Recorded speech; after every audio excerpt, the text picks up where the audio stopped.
Shalom, selamat hari Sabat saudara yang kasih dalam Tuhan. Terima kasih karena waktunya kita kembali bertemu pada Sabat ini.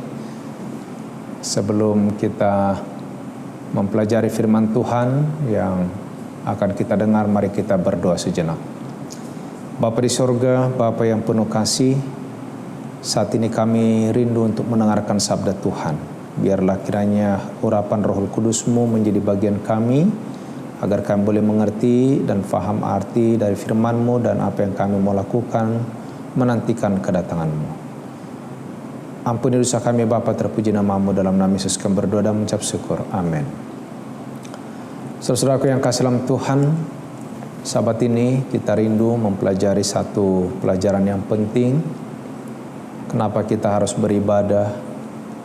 Kenapa kita harus berdoa? Mengapa kita harus datang ke gereja pada waktu kita masih bisa masuk ke dalam Ka'bah? Dan sekarang waktunya untuk mengerti lebih dalam lagi ibadah yang sejati. Saudara-saudara, di dalam Roma 12 ayat 1, karena itu saudara-saudaraku, demi kemurahan Allah, aku menasihatkan kamu supaya kamu mempersembahkan tubuhmu sebagai persembahan yang hidup, yang kudus, yang berkenan kepada Allah. Itu adalah ibadahmu yang sejati. Saudara-saudara yang kasih dalam Tuhan, di dunia ini ada banyak orang yang mengadakan ibadah. Bila mana kita mendengarkan orang berkata, oh saya sedang beribadah, saya datang dari ibadah, itu adalah merupakan kata yang sejuk untuk didengar. Mendengarkan kata ini ada kesan yang dalam tentang ketaatan kepada seorang yang ilahi. Ini juga memberikan langsung pikiran kita, oh bila mana ada kata ibadah, ada hubungannya langsung kepada penyembahan kepada Tuhan. Saudara-saudara, tetapi apakah semua yang dikatakan ibadah itu benar? Ini menjadi tantangan kepada kita pada saat ini. Oleh karena belum tentu ibadah yang kita lakukan, apa yang kita buat, semuanya itu berkenan di hadapan Tuhan. Di dalam Alkitab ada ibadah kepada Allah. Bahkan dicatat juga dalam Alkitab ada ibadah yang dilakukan kepada berhala, yang menjadi satu hal yang sangat bertentangan dengan Allah. Pernah Yosua membuat satu pilihan kepada bangsa Israel ketika dia sedang memimpin bangsa ini. Dalam Yosua 24 ayat 15, Yosua berkata, tapi jika kamu anggap tidak baik untuk beribadah kepada Tuhan, pilihlah pada hari ini kepada siapa kamu akan beribadah. Allah yang kepadanya nenek moyangmu beribadah di seberang sungai Efrat, atau Allah orang Amori yang negerinya kamu diami ini. Saudara yang kasih dalam Tuhan, rupanya sejak manusia jatuh ke dalam dosa, kita tahu sudah terbentuk dua penyembahan. Penyembahan yang benar dan penyembahan yang tidak tepat, walaupun sama-sama menyembah. Antara Kain dan Habel, dua-duanya mempersembahkan yang terbaik dari hasil pekerjaan mereka. Tetapi satu diindahkan oleh Tuhan, satu tidak. Saudara yang kasih, apakah ibadah yang sejati itu? Kristus telah memberitahukan kepada kita bahwa ibadah yang sejati adalah perlakuan rasa kasihan, rasa simpati, kasih di dalam rumah tangga dan dalam gereja dan dalam dunia ini. Inilah jenis agama yang diajarkan kepada anak-anak dan bahan yang asli. Ini ditulis dalam Review and Herald 12 November 1895. Saudaraku yang kasih dalam Tuhan, perlakuan rasa kasihan, rasa simpati, kasih di dalam rumah tangga, di dalam gereja, dan dalam dunia ini, itulah ibadah yang sejati yang Yesus mau. Ibadah yang sejati yang tidak dicemarkan di hadapan Bapa. Apa itu? Mengunjungi yatim piatu, janda-janda, kata-kata yang manis, perbuatan kebajikan, sikap lemah lembut bagi orang miskin yang berkekurangan dan yang dirundung malam. Inilah sebenarnya ibadah yang sejati yang mau Yesus lihat dari anak-anaknya. Ibadah yang sejati yang tidak tercemar itu, di dalam Testimonis jilid 2 halaman 25 dikatakan begini, apabila hati merasa simpati dengan hati yang dibebani dengan kekecewaan dan kesusahan, apabila tangan membagikan sesuatu kepada yang berkekurangan, apabila diberi pakaian kepada orang yang terlanjang, orang asing diundang di dalam pelataranmu dan mendapat tempat di hatimu. Perhatikan baik-baik kalimat ini. Malaikat datang mendekat dan saluran jawaban ditanggapi di sorga. Jadi saudaraku yang kasih dalam Tuhan, inilah ibadah yang diminta oleh Tuhan. Ibadah itu bukan sekedar penyembahan, tetapi satu perbuatan yang dari hati, simpati dengan satu beban, yaitu ada rasa beban kekecewaan, kesusahan apabila tangan ini tidak berbagi. Dia baru ada rasa sukacita kalau dia bisa melakukan sesuatu. Saya sudah lama dalam penggembalaan, 30 tahun lebih, saudara. Dan hampir di semua jemaat yang pernah saya jalani, ada orang-orang yang tidak ada sedikit pun terbeban dalam pelayanan. Tidak ada rasa simpati. Ada, saudara. Justru berusaha untuk mengojok orang lain, mengharapkan orang lain, yang diceritakan perbuatan orang lain, tapi dia sendiri tidak berbuat apa-apa. Saudara yang kasih dalam Tuhan, mari membuka hati kita, pikiran kita, tangan kita ke dalam pelayanan. Makanya pernah di satu gereja, oleh karena ada orang yang memang mempunyai berkat lebih, selalu memberikan lebih banyak, tapi ada orang dengan senang tidak membawa apa-apa. Saudaraku, saya katakan begini, apakah engkau tidak mau ambil bagian dalam berkat? Apakah engkau juga tidak mau diberkati?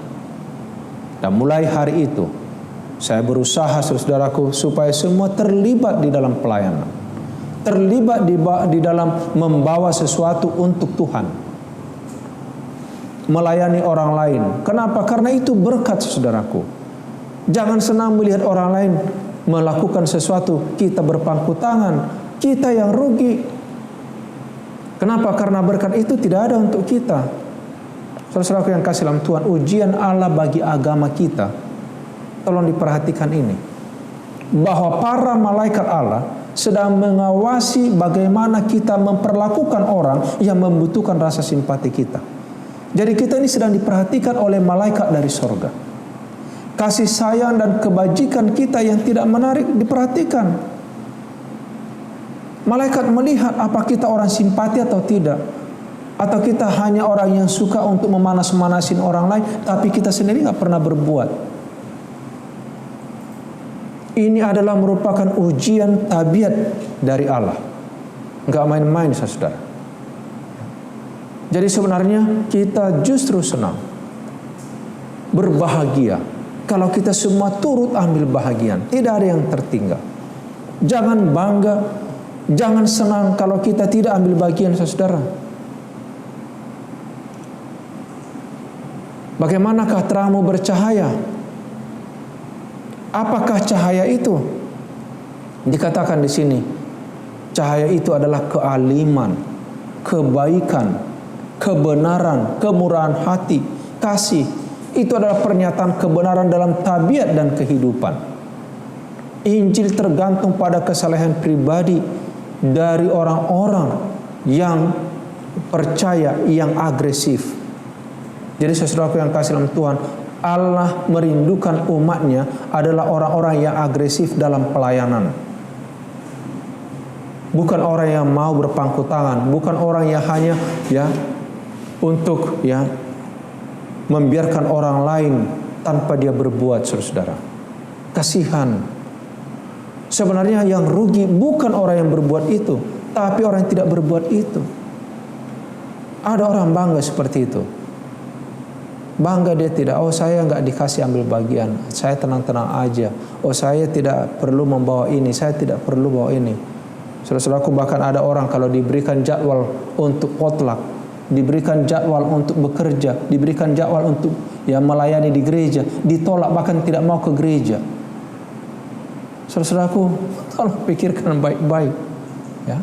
Ibadah yang sejati adalah merupakan tanda yang membedakan agama yang benar dari yang palsu. Rasa simpati antara seorang dengan sesama manusia menjadi tanda yang membedakan mereka yang mengasihi Allah dan takut akan Dia. Itu tandanya, saudara. Apakah dia ini pengikut Tuhan atau bukan? Ya. Dan Yesus adalah teladan bagi kita. Kenapa? Berapa besar simpati yang dinyatakan Kristus dalam kedatangannya ke dunia ini. Dia korbankan nyawanya sebagai satu korban bagi dunia yang sedang binasa. Bahkan agama Yesus Kristus menuntun kepada perlakuan untuk pekerjaan misionaris sejati. Di benak Yesus adalah keselamatan manusia. Dan itulah yang diwariskan kepada saudara dan saya hari ini. Melayani. Di benak kita harus ada keselamatan untuk orang lain, menolong, saudara-saudaraku. Ini yang harus kita bangun di dalam kehidupan kita. Yesus adalah satu kuasa penyembuhan. Yesus berkata, aku akan memiliki kemurahan, bukan pengorbanan. Inilah ujian yang digunakan oleh pengarang kebenaran agung itu untuk membedakan agama yang benar dengan agama yang palsu. Apa? Kemurahan. Murah hati, tidak sulit membuka hatinya, membuka pikirannya, membuka perbendaharaannya untuk menolong, untuk melayani orang lain. Saudara yang kasih, rasa simpati yang praktis adalah menjadi ujian kemurnian. Ingat, setan sedang mempermainkan hidup setiap jiwa. Dia tahu bahwa rasa simpati yang praktis adalah satu ujian kemurnian dan keluhuran budi. Dan dia mau kerahkan setiap usaha. Tolong perhatikan, saudara. Setan sedang berusaha untuk menutup hati kita terhadap kebutuhan orang lain. Wow, saudara-saudaraku yang kasih dalam Tuhan, boleh rasakan sekarang ini ada orang tertutup hatinya untuk pelayanan. Bicara tentang gereja, bekerja untuk gereja, tertutup hatinya. Tapi kalau untuk membicarakan kejahatan orang lain, kejelekan orang lain, kejelekan organisasi, bahkan uangnya pun keluar, saudara. Luar biasa. Ini yang terjadi sekarang. Jangan heran kalaupun dia itu yang sudah lama dalam kebenaran, lahir bahkan dalam kebenaran, pintar berbicara, pintar mengajar, bahasa yang bisa dikaitkan ke sana kemari. Tapi ingat, saudaraku, setan sedang mempermainkan hidupnya, mempermainkan jiwanya, dan hatinya sedang tertutup terhadap kebutuhan orang lain. Yang ada adalah memikirkan hal-hal yang tidak penting sesungguhnya dan merusak jiwa. Rasa simpati yang praktis yang merupakan ujian kemurnian. Saudaraku, apa dikatakan di sini?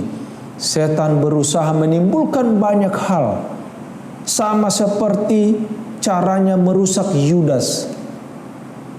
Yudas senantiasa berencana untuk mendapatkan keuntungan bagi dirinya. Dalam hal ini, Yudas adalah merupakan satu perwakilan sekarang, dalam kelas besar yang mengaku orang Kristen zaman ini. Banyak Yudas-Yudas hari ini, saudara. Di gereja ada Yudas sekarang ini.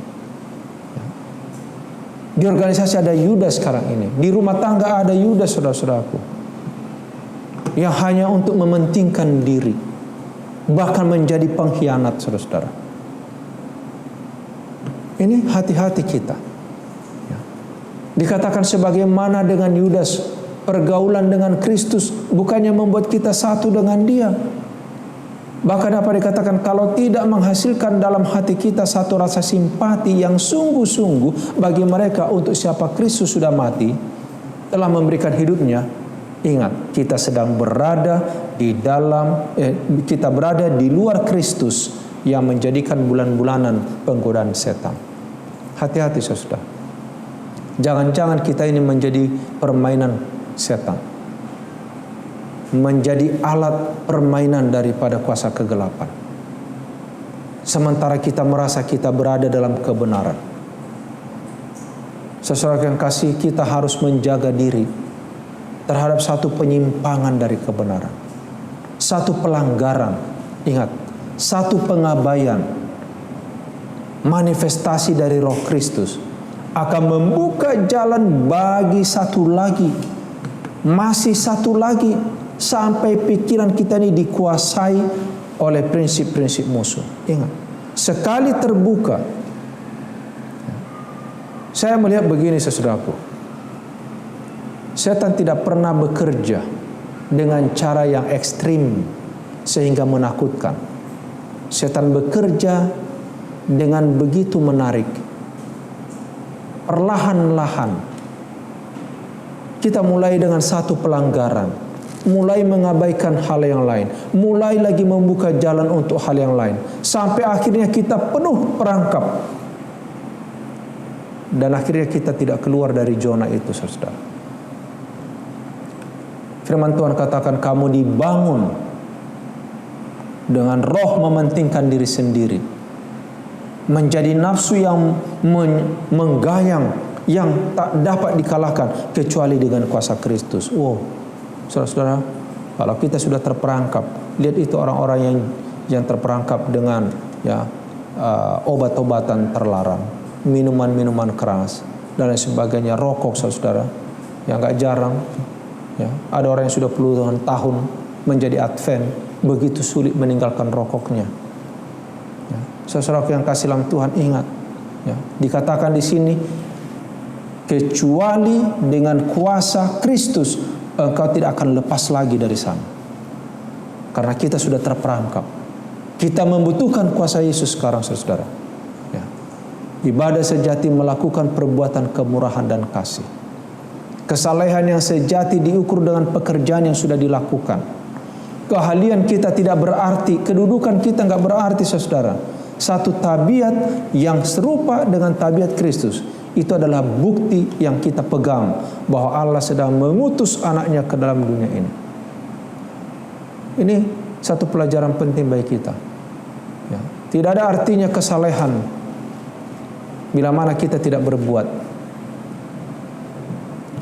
Kadang-kadang orang berpikir begini, oh kalau datang ke gereja harus pakai pakaian yang harus rapi, pakai jas dan lain sebagainya, tetapi hatinya tidak ada di gereja. Yang lain yang dibicarakan. Saudaraku, Tuhan tidak butuh sekedar penampilan. Tuhan mau adalah ibadah yang sejati dari hati yang tulus, rasa simpati yang besar. Karena Yesus sendiri sudah berkorban, Dia juga mau kita supaya berkorban. Ibadah sejati melakukan perbuatan kemurahan dan kasih.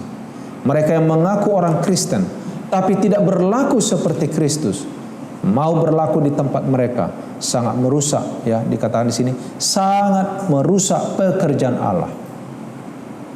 Jadi enggak usah cari siapa yang merusak pekerjaan Tuhan ini. Orang-orang yang mengaku Kristen tapi tidak mau berbuat apa-apa, itu yang merusak sebenarnya. Dan saya rasakan biasanya inilah orang-orang yang suka mengkritik pekerjaan Tuhan. Oh, pendeta tidak berhasil, gereja kita tidak tercapai jiwa, tidak ada, makin turun segala macam. Tapi waktu kita tanya, apa yang sudah kau buat? Berapa jiwa kau bawa? Ya. Apa yang kau lakukan kepada orang di luar sana? Saudaraku, ya, betul memang itu terjadi. Ya. Makanya dikatakan di sini tadi, orang-orang seperti ini justru perusak pekerjaan Allah. Mereka salah menggambarkan juru selamat mereka. Dan sekarang ini mereka sedang berdiri di dalam warna yang palsu. Pelayanan yang membahagiakan halaman 37. Saudara-saudara yang kasih dalam Tuhan, ingat, apakah mukamu tidak akan berseri jika engkau berbuat baik? Tetapi jika engkau tidak berbuat baik, dosa sudah mengintip di depanmu. Ia sangat menggoda engkau. Tapi firman Tuhan katakan, engkau harus berkuasa atasnya. Kejadian 4 ayat 7. Orang yang murah hati, dia bukan hanya berbuat baik kepada orang lain, tapi dia juga berbuat baik untuk dirinya.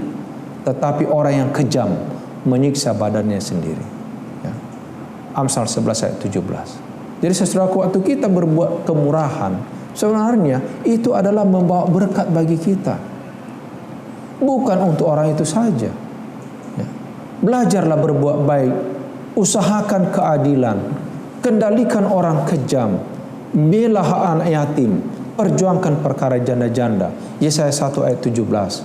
Kepada orang yang tidak berbuat baik Allah berfirman, sungguh bodohlah umatku ini. Mereka tidak mengenal aku. Mereka adalah anak-anak tolol dan tidak mempunyai pengertian. Mereka pintar untuk berbuat jahat, tapi untuk berbuat baik mereka tidak tahu. Yeremia 4 ayat 22. Saudaraku yang kasih, ini kalimat yang mungkin risih kita dengar, tapi ini terjadi dalam sejarah umat Tuhan mulai dari zaman Israel. Saudaraku yang kasih, firman Tuhan hari ini memang sungguh tajam, karena Allah berfirman, peringatkanlah mereka agar berbuat baik, menjadi kaya dalam kebajikan, supaya memberi dan membagi. 1 Timotius 6 ayat 18. Ini dari Tuhan. Dia rindu supaya kita diperingatkan. Ya. Ibadah yang sejati dan yang tidak tercemar bukanlah satu perasaan, tetapi ini adalah pekerjaan kemurahan dan kasih.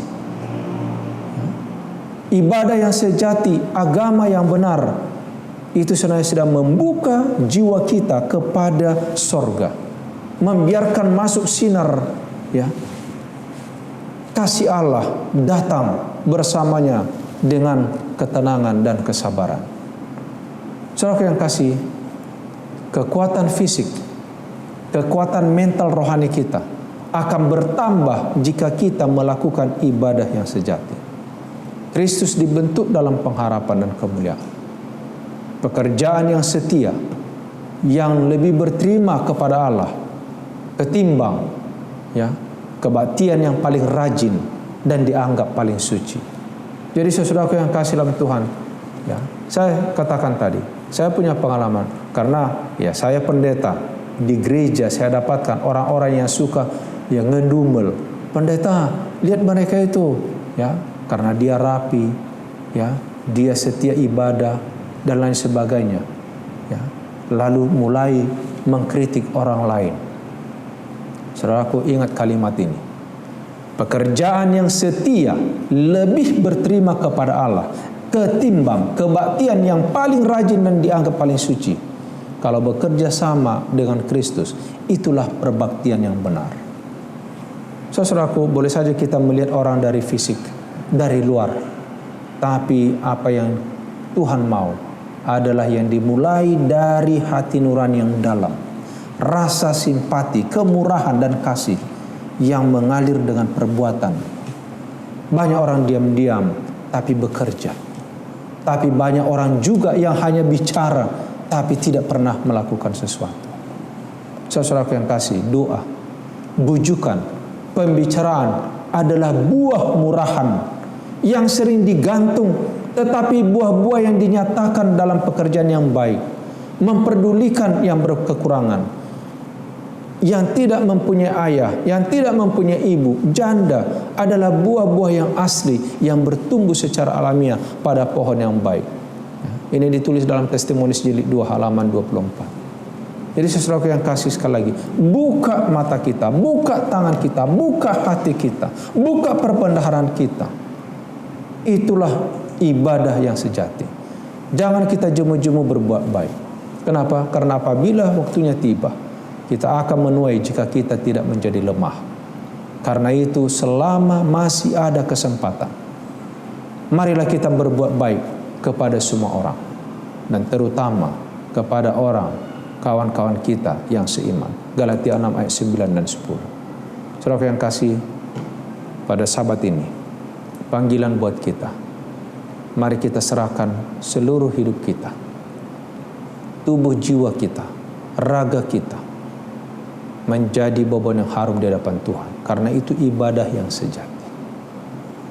Tuhan sudah katakan tadi, tidak berarti pengetahuan, tidak berarti itu semua bakat-bakat, tidak berarti itu semua kepintaran kita kalau tidak berbuah. Doa jangan hanya digantung. Ibadah yang menganggap diri suci itu tidak akan berarti kecuali kita berbuah. Saudara-saudaraku yang kasih, Tuhan kiranya memberkati kita dengan pelajaran pada sabat ini. Walaupun agak keras, tetapi ini adalah merupakan satu jaminan, karena kita harus berdiri di tempat yang benar.